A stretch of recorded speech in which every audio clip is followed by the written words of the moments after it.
Esta semana empieza la campaña electoral en la Comunidad de Madrid y hace 2 meses tuvieron lugar las elecciones en Cataluña.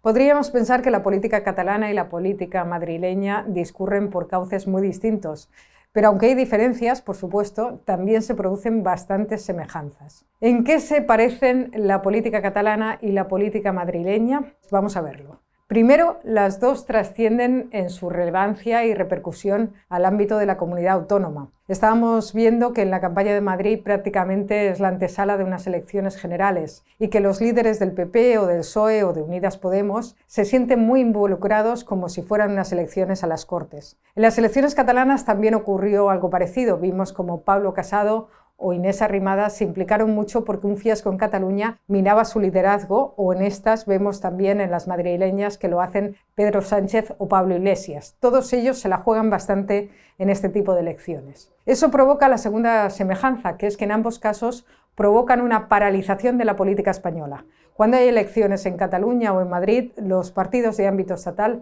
son incapaces de ver más allá, son incapaces de llegar a ningún acuerdo.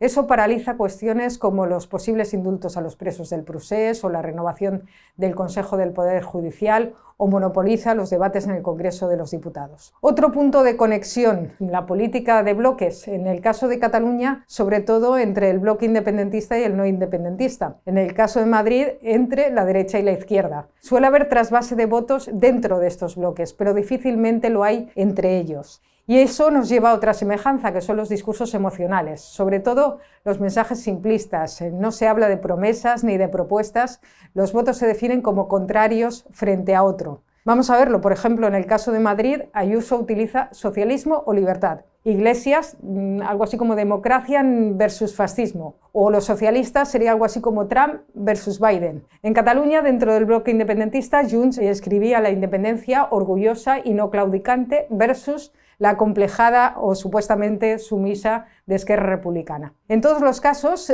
lo que tienen en común es que hablan no de lo que harán, de lo que aprobarán, de cuánto invertirán, en qué, sino de conceptos más vagos y poco comprometedores.